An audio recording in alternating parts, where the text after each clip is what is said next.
another day, another messy office, but it's review time, and that's what matters. How's it going, guys? I'm Aaron from PhoneDog.com, and it's a tablet review today with the Samsung Galaxy Tab 2 7.0 on Verizon Wireless. It's available right now at Verizon retail stores, online at VerizonWireless.com, and through telesales for $349.99. And spec-wise, it's not a bad tablet at all. It's got a 1.2 gigahertz dual-core processor, a 7-inch display, a 3.2 megapixel camera, 4,000 milliamp hour battery, and more. Is it worth it, though, when you can get the Asus Nexus 7, also known as the Google Nexus 7, for $199.99? We'll find out in the review, but first, some love to Best Buy Mobile for hooking us up with phones, tablets, all kinds of good stuff over the years for use in our One Paw Bandit giveaway game. We've just turned around and give all these devices to you for free for playing our game at PhoneDog.com. When you go into Best Buy Mobile, you walk out without dealing with rebates, messy paperwork, waiting 8 to 10 weeks. At Best Buy Mobile, you'll walk out rebate free. Let's take a look. Galaxy Tab 2 7.0, special thanks to Verizon for the review unit. Let's check it out. If you like tablets and you like cellular connectivity with your tablets, this could be an awesome choice for you. This is the Samsung Galaxy Tab 2 7.0. So we've seen a couple of Galaxy Tabs in different shapes and different sizes. We've seen, remember the 7890 or 10, I should say, campaign that they did last year at Mobile World Congress. They got a 7-inch, they had an 8.9, they had a 10.1. Now they have the Galaxy Tab 2 7.0. It's sporting some new features, some new updates that make it really appealing to people that like tablets. It's got a 1.2 gigahertz dual-core processor, a 3.2 megapixel, not megapixel, haha, rear face. That was a terrible joke. It's Friday. Friday, got to get down on Friday, so bear with me.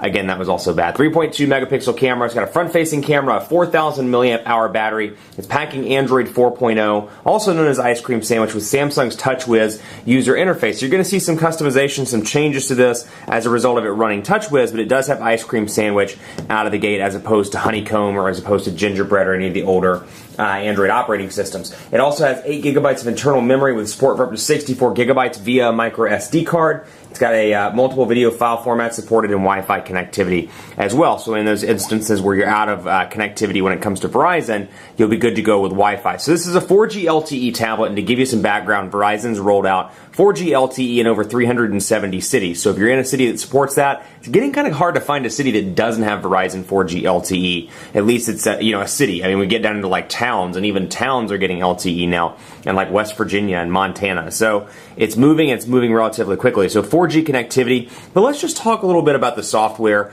out of the gate. Like I said, it's Android 4.0 with TouchWiz user interface, and it does come with some Verizon stuff out of the gate. Now, you'll notice All Share, Amazon Kindle, but then you'll see VCast apps, you'll see guided tours, mobile hotspot, Monopoly as well, which is a Verizon pre-installed thing, as is Let's Golf 3, though if I recall, the games are uninstallable. Maybe not. We'll have to go and look in the settings. It depends on the device, honestly. And then you can come over here and see My Verizon Mobile, Netflix. You got Smart Remote, Up Next Maps HD, VPN client. This is a Samsung approved for enterprise device, rather. So it is a safe device. So you can use it if you're in an enterprise environment at work. And that's a nice feature to have as well. So VZ Navigator pre-installed, $9.99 per month for VZ Navigator. Kind of pointless when you have Google Maps pre-installed on a device, and you can take advantage of that. So you've got Maps right there, and of course actually that needs to be updated to the latest version of Maps, which makes the icon look a little bit different. So 7-inch display here. It is not an HD display. It's noticeably kind of, I wouldn't say pixelated, but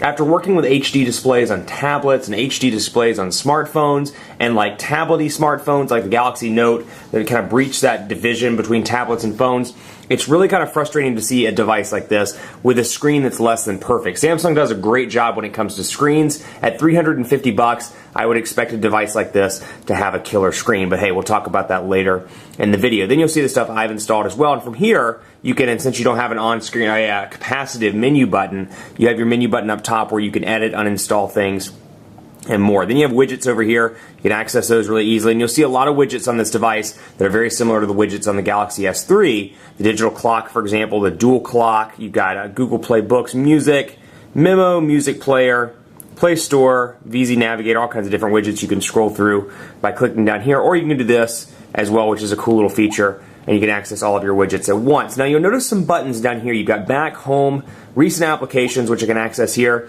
and it's a very typical, almost stock look and feel when it comes to this. And then I can access the Task Manager, and much like any typical Samsung device, I can go to the RAM Manager and clear out the memory. This has 1 gigabyte of memory, so you can take advantage of that, and you got your downloaded applications here and your active applications, and you can end those as you see fit. And if the menu button were enabled, you could click it right there. Then you also have this little one right here. I love it because it's a screen capture button. So let's say you're browsing the web and you're going to PhoneDog, for example. This will kill two birds with one stone, because we'll look at the web and we'll take a screen capture. So you're in here, you're looking at the Photon Q 4G LTE first impressions, for example, testing pinch to zoom, which probably I would be the only one that was doing that, and I'd only do that if I were on video. You've got your menu button up here, and we'll talk about that in a second. But let's say, you know what, I really want to send my friend something, or let's say I'm reading an article from Taylor or Sydney, I'm like, there's a grammatical error, there's some issue, need to send this to them, need to tell them to fix it. I can click right there, bam, snaps a picture, saves it in my gallery, and you'll see saving screenshot down here, where I can access that, and when I click, screenshot capture. So this kind of works like a notifications bar, but think of it as being in the bottom right hand corner as opposed to the top corner or top middle section like it would be on a typical Android device. You get your battery percentage, you get kind of the same shortcuts with airplane mode, Bluetooth, GPS, sound, and more.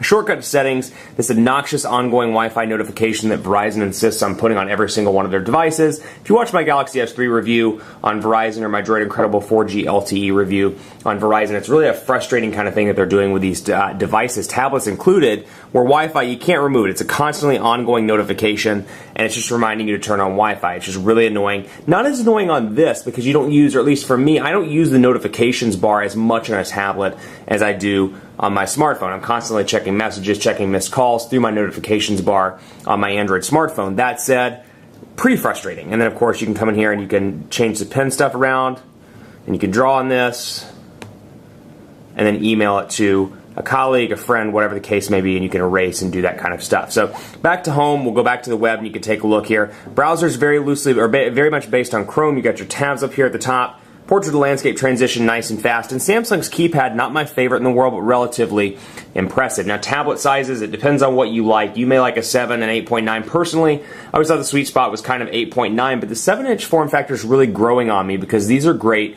to read a book or to compose a quick message, because even in landscape mode, I can touch my fingers together and easily use the keyboard. So I can easily type in phonedog.com, for example, and hit go.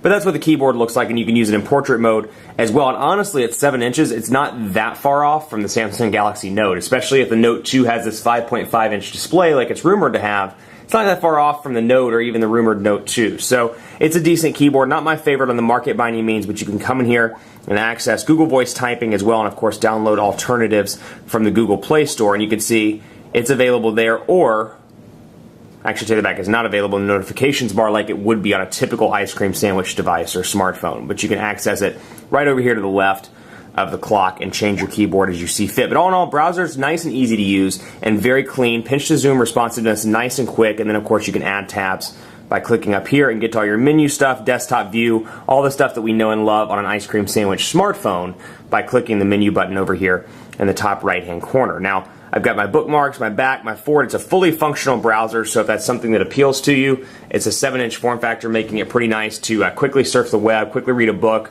hold it in one hand even.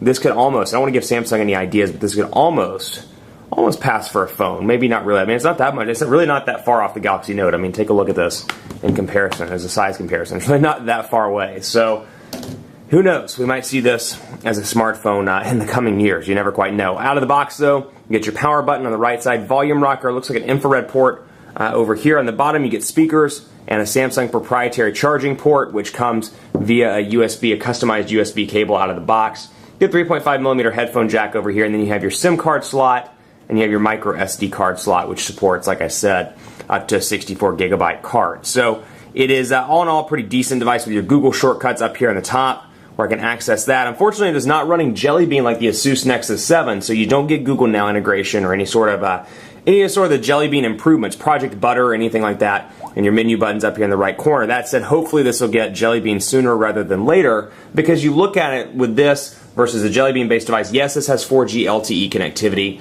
Yes, it's $350. Yes, if you buy it for $350, you're buying it on a unsubsidized cost.